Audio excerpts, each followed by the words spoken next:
C'est la première fois qu'on me parlait avec autant de précision de ce que vivent les chrétiens de Corée du Nord dans des camps de travaux forcés. Je pensais être au courant, mais cette discussion m'a tellement ouvert les yeux.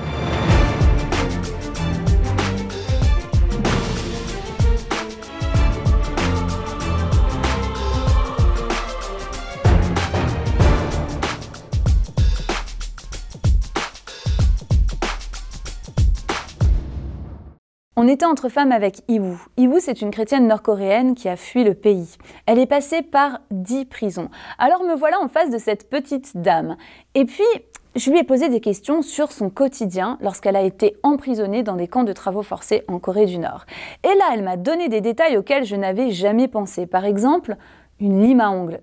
Mais c'est vrai, ça doit être tellement difficile de ne pas pouvoir se limer les ongles sur plusieurs années. En fait, ils se liment les ongles sur du béton.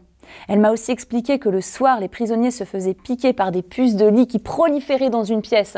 Et dans cette pièce, eh bien, elle ne pouvait contenir que 50 personnes. Pourtant, ils étaient 200, entassés les uns sur les autres. Et le soir, si l'une de ces personnes avait envie d'aller aux toilettes, eh bien, lorsqu'elle revenait, elle n'avait plus de place. Il n'y avait plus de place pour elle. Résultat, elle devait dormir debout. Par rapport aux vêtements, ils n'avaient que les vêtements qu'ils avaient lorsqu'ils sont arrivés dès la première fois.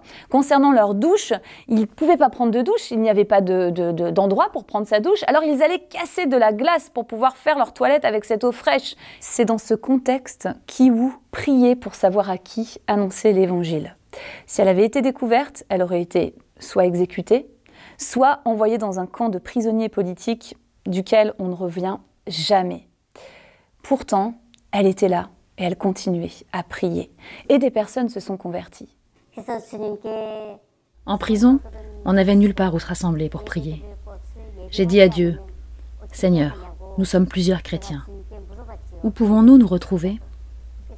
C'est là qu'il m'a dit, « Aux toilettes. » Je lui ai rétorqué, « Un culte dans un endroit si nauséabond ?»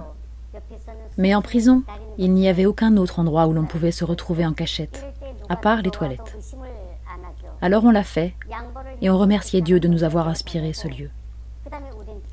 Quand quelqu'un entrait, on faisait semblant de faire nos besoins. Voilà comment on a fait.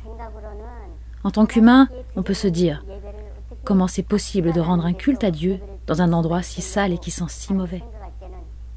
Mais pour Dieu, ce qui compte, ce n'est pas la propreté de l'endroit, mais le fait qu'on se retrouve ensemble pour lui rendre un culte. C'est là qu'on voit que ses pensées ne sont pas les nôtres. Pour Iwoo, nos toilettes, c'est le paradis. Dans ces camps, l'ombre de la mort plane. Lorsque les prisonniers meurent, ils sont entassés sur des pousse-pousse, puis jetés dans des fours. Et leurs cendres servent à fertiliser le sol. Mais lorsque Iwoo marchait sur ces cendres, ce n'est pas à la mort qu'elle pensait. Les non-croyants, en marchant sur ces cendres, peuvent penser qu'ils vont aussi finir comme ça. Pour eux, c'est un désespoir total. Mais moi, dans mon cœur, il y avait Jésus. Oui, mon corps va mourir et devenir poussière. Mais pour moi, ce n'était pas important. J'arrivais à avancer en m'appuyant sur le Seigneur et en obéissant à sa parole. Même si je vivais une souffrance au-delà de ce qu'on peut imaginer, j'avais quand même dans mon cœur un espoir. L'espoir que Dieu me donnait. Dieu nous donne la force de surmonter les épreuves, si nous nous appuyons sur lui. Même si ma vie se finissait ainsi, mon âme serait avec le Seigneur dans la joie et la louange.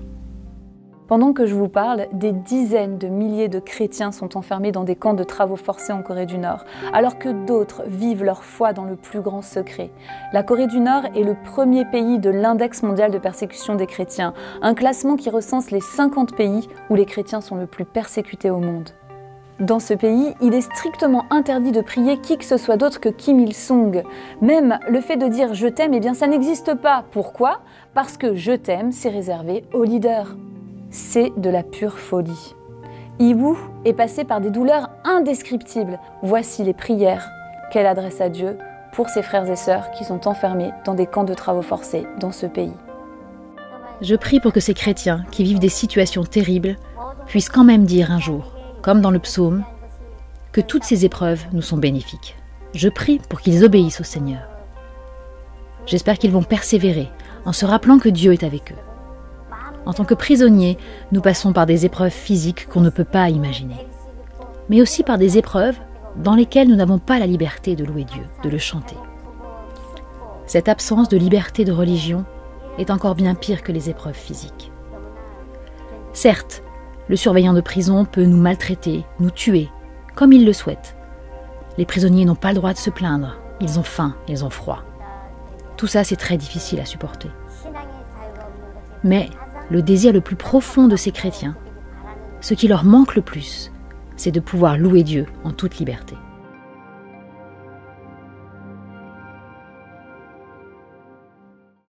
Si cette vidéo vous a interpellé, n'hésitez pas à la partager et à nous laisser un commentaire. Nous les lisons tous. Pour visionner d'autres chroniques plein cadre, vous pouvez cliquer sur la playlist qui s'affiche à l'écran.